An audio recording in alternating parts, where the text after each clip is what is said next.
folks may know, Regen network has been building in Cosmos since basically the very beginning. So when we started our project back in 2017, we were already working with Tendermint before the Cosmos SDK existed. And over time, many of the specifications that we demanded from a layer 1 protocol became core modules to the Cosmos SDK. And at this moment, we're the lead maintaining group for the Cosmos SDK and really involved with folks like IXO and Interchain Foundation and Tendermint AIB and really the rest of the core contributors of the ecosystem trying to build the Internet of Blockchains. So just super grateful to see such an amazing convergence of people. This is really the first time a lot of us are getting to meet in person, and this is definitely the first real community event that Cosmos has had. So thank you so much to the organizing team and CryptoCito. So just shout out to everybody.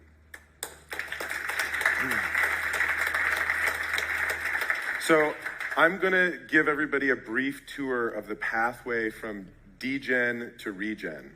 And Sean did a great job at setting a lot of this stuff up, but hopefully I'm gonna land this in a little bit more visceral experience for everybody. First, I wanna share a couple of just pieces of information, where we're coming from at Regen Network, what we believe to be true, right? And what the market opportunities are, so that everybody just gets the context and worldview, like where are we coming from, why is this important? And then we're gonna walk through a little bit of a story about what it's gonna look like in this massive financial transition that is now underway. Okay, so personally, I believe 3 things. Thing number 1 is that natural capital assets, that is to say, ecological assets, are going to be the single most important form of capital, asset class in the 21st century. And although that might be like kind of a crazy thing to say in the crypto space, it turns out that's not a crazy thing to say in the rest of the world. As Sean mentioned, oh wow, a bunch of world leaders, the World Bank, Swiss Reinsurance, everybody has created commitments for a very aggressive transition towards valuing natural capital. I think $130 trillion commitment. The World Economic Forum had a study that came out in 2017 that estimated that the carbon markets alone, and only natural carbon markets, that is to say carbon that's coming from forests, soil, blue carbon, ocean, mangroves, these sorts of assets are going to be a $2 trillion per year industry. Currently, the entire carbon market, which includes a lot of renewable energy credits, which includes transition of grids from coal to natural gas even, is considered in the market capitalization of carbon markets at a mere 220 billion. So in the next 10 years, we're about to go from a $220 billion per year industry to a $2 trillion a year industry just in natural climate solutions, right? It will be even bigger if you think about renewables, but I'm here to talk about natural climate solutions. So, what does that mean for those of us who hold crypto assets? What does that mean for those of us who are involved in building a new public infrastructure for financial markets, DeFi? What does that mean? What does that mean when we get to, I don't know, is it going to be Q1 or Q2 of next year when the next bear market starts? What does that mean for all of you and how you're going to be thinking about your portfolio management? So I'd just like everybody to think that perhaps going long on carbon, which is an asset class in the global economy that is set to go from a $220 billion market cap to a $2 trillion market cap over the course of the next 5 to 10 years, might be an interesting thing to diversify your portfolio into. So,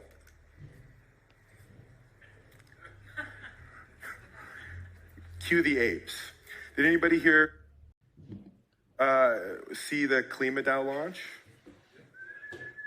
Yeah, so monumental inflection point in the history of the intersection of crypto and carbon. Regen Network was proud to supply something like 10% or so of the carbon assets that went into the KlimaDAO treasury. Pretty exciting to see a algorithmic reserve currency backed by carbon credits reach a $1 billion market cap in a week. Okay, so the guy who's standing up on stage isn't bullshitting you. This is a big deal, right? So we see all of the market signals starting to accumulate. I want to talk a little bit about, I want to bring some restraint, right? Because I think, who was the speaker? Was it Daniel Hyung, who I worked together, Steakfish Protocol? Who here saw his talk? Okay, so Daniel and I are part of a group called the BICOWG, the Blockchain Infrastructure for Carbon Accounting Working Group, or something like that, in which we're thinking about things like we've helped F2 Pool offset some of their carbon. We've helped create automated systems for life cycle analysis for blockchains. You know, sort of this vision of what Sean was inviting us to consider, where we start to automate our protocols to be offsetting themselves as just the nature of things. So if you're trading on a DEX or you're trading in FTs, okay, that's the sort of work that Daniel and I are doing together with a larger group, including KlimaDAO and other folks. If this is all sort of to set the context that if we totally ape into the carbon space without building the right infrastructure, we're fucked. And hopefully I'll explain why and what we need to do in order to build a solid foundation of public infrastructure that actually works for the kind of ecological accounting, community inclusion, and governance of these sorts of systems to really make this all work, because we're really only going to have one chance. So just to sort of reinforce the trend, these are three different approaches to bringing in ecological assets like the ones that we mint at Regen Network into treasury systems. So you have Cello. Cello has made a pledge for 40% of its collateral to be in ecological credits like carbon tons. They're looking into conservation tokens. So very exciting thing. We have a partnership with Cello. Really excited about what's happening over there. Klima, as I mentioned earlier, algorithmic reserve currency, fork of Ohm, 3.3, crazy Wild West, backing an algorithmic reserve currency with carbon. Maker, I don't know if anybody saw Rune posting right when KlimaDAO was launching, but Maker is now going through a governance process to start including renewable energy credits and carbon credits into its treasury as well. I would like to submit to everyone the following sort of thesis. So we have now entered into an age of a competition between money systems. And that competition is between the money that can produce the most public good through ease of transaction, store of value, etc., with the least negative externality. So you have, the incumbent system, which is the US petrodollar, which has some negative externalities, it turns out, including many of the ones that we're trying to solve at Regen Network. But military adventurism, empire, lots of petroleum burning. That's what backs the value of the US dollar and our faith that that's going to continue. Okay, Bitcoin. What backs Bitcoin? Energy usage mostly, computational power. We trust that the competition between miners to get that next block is going to create that store of value and ability to turn. Neither of those I would propose are good enough. They have to evolve. Neither of those are good enough. So that's where you start to get people innovating. How do you back a currency with something that creates more public good or scrubs out or cleans negative externalities? That's what we're talking about. And this is going to be a trend. We're at an inflection point right now where this is going to flood through the reserves of stable coins, of reserve currencies.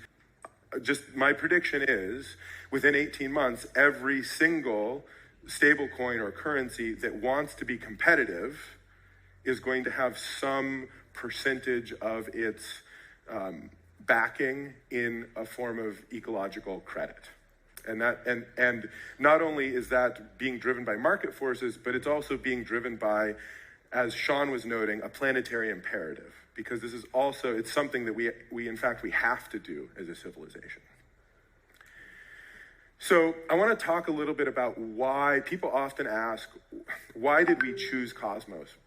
We're Cosmos OGs. We've been Cosmos Maxis since the beginning. What does it mean to be a Cosmos Maxi? It's not about the technology. It's about the first principles of what it means to create legitimacy, right? To govern state, and why that's important to be as local as possible. Right? So being a Cosmos Maxi isn't really even about using the Cosmos SDK. It's about determining what is the best tool to empower the right people, the right users, to have sovereignty and governance over the consensus that they need to exchange economic value and to coordinate themselves socially. That's what this is about, right? That's the core ethos, sovereignty and interoperability. And when you put these two together, you generate legitimacy. So all of us currently in this beautiful, rapidly growing internet of blockchains are creating both sort of a collective consensus, right, about certain principles and standards, whether they're DID methods or IBC standards, but we're also creating space for local sovereignty and local control over specific state machines. So I want to just sort of ask the question, where is legitimacy sourced from? And stick with me, because this is really important in determining an appropriate approach to the generation of an ecological credit that is actually worth backing your currency with, right? Where is legitimacy sourced from? Anybody want to just take a crack at it? Is it sourced from Vitalik? Did anybody read Vitalik's great blog on legitimacy? It was like 6 months ago. It was fantastic. I definitely recommend you read it. I thought it was great because, in the early days, actually, one of the reasons we chose Cosmos was because of some of Vitalik's writings. and he is brilliant, right? Unarguably, Vitalik is brilliant, a brilliant thinker, and he evolves very quickly. In this blog, Vitalik basically says legitimacy is ultimately sourced from the humans, who are, it's not like it's not the abstraction of mining securing the network. Case in point, the DAO fork and Ethereum Classic and Ethereum. Legitimacy is sourced from the group of people who determine what's legitimate. And he goes on to talk about a couple of different ways you can generate legitimacy, like brute force or fake it till you make it. Or legitimacy can be sourced from the grassroots social process, from the ground up, of like what our consensus is, the unspoken consensus we have. And that last one, that's the essence of Cosmos. That's what Jaquan and Ethan radically devoted their research attention into answering. How do we create understanding that legitimacy is sourced from the grassroots of a group of people agreeing together about something that is legitimate? How do we transition that state into a Byzantine fault-tolerant state machine? That's like the core research project of Tendermint, and became the Cosmos SDK, and here we are. And so our role in this is, how do we translate ecological state, earth state, into that state machine in such a way that we can create assets, ecological assets, that are solid enough to back the world's money. Sound money will be backed by ecological health, right? This is both now becoming a inevitability because of market trends, and it's also something that is of the essence for the existence of our species. So those two things kind of align nicely, I think. So what does it mean to create legitimacy in an ecological state machine, in creating a process to generate eco-credits? Well, it means building a community that owns and governs and secures the registry of claims. It means that we can't, at Regen Network, just have crypto insiders securing our network with us. It means that we have to do a lot of hard off-chain work to develop communities with farmers, with scientists, with institutions. So we have this amazing community that's a hybrid of awesome validators, of developers, of scientists, of indigenous people in the Amazon. We all have to work together to generate the kind of governance and security system that allows us to have high quality ecological assets, a source of high quality ecological assets for this emerging economy that we're seeing. Okay. What's at stake? So, who knows what the mix was of carbon credits backing the KlimaDAO? I do, because we pulled all of the data off the blockchain and we sort of like went to see. We were providing, we went out and, about 10% of those credits came from us. We sourced the highest quality possible credits, right? We took a bunch of time, we curated, we thought in the existing marketplace with the existing incumbent registries, where could we get the highest quality? Because we want to back this new currency with the best stuff, right? Okay. What's the rest of the stuff? If we had 10% of the best stuff, what's the rest of the stuff?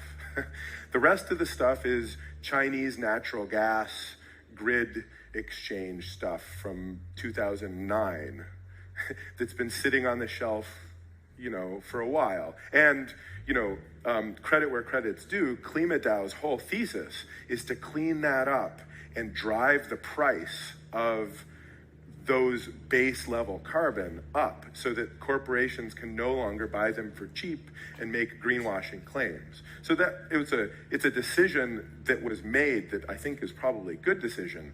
But if we're talking about long-term backing a new asset class, a new type of money, how do we make it the most sound money possible? I mean, my proposition to all of you is we don't want a subprime carbon crisis anytime soon, because who's going to be hurt if the entire market collapses? Well, it's going to be the farmers and the land stewards and the indigenous people that actually are stewarding the earth that are going to be hurt in that scenario. And it's going to be legitimacy that's hurt in that scenario. And we really only have one chance to sort of like realign the economics of our financial system with short-term profit and long-term ecological health, just due to the time pressure we have around the climate emergency, right? We really have to act fast. So we can't actually get 3 years down the road and have a subprime carbon collapse and have all of the value that's been built up just deflate. Right? We actually have to back this new financial system with something that's solid, because otherwise what happened in 2008 will really be nothing, because there's an existential race against the clock to sequester carbon down out of the atmosphere and to financialize and monetize that process and that action as the foundation of financial assets and money, right? I'm not going to go into a huge amount of details about the specific technical approaches, scientific approaches that we're taking to back carbon credits to the highest degree possible, to make them the most legitimate ecological credits on the planet through a decentralized process. I'm just here to say that that's what we're doing, right? And and I'm also here to say that we need apes, right? We are all apes. But we also have to read the signs in the middle here, and we need to understand that we have to build, that the point of building community-owned public financial infrastructure, that the point of that isn't actually like Dogecoin and Shiba Inu and algorithmic reserve currencies backed by memes. That's cool. But what the point is really the possibility for us to create a new system where we can back our money with health and we can build the society that we want to live in for our grandchildren. So my last parting sort of words, I think, are going to be about time preference. Brent was talking about time preference. We all in this room have the privilege and the responsibility to actually have the opportunity to have quite a long time preference, right? None of us here, likely, are choosing whether or not we have to use that dollar in our pocket to eat something. We get to invest it, right? We get to invest it in yield farming opportunities on osmosis.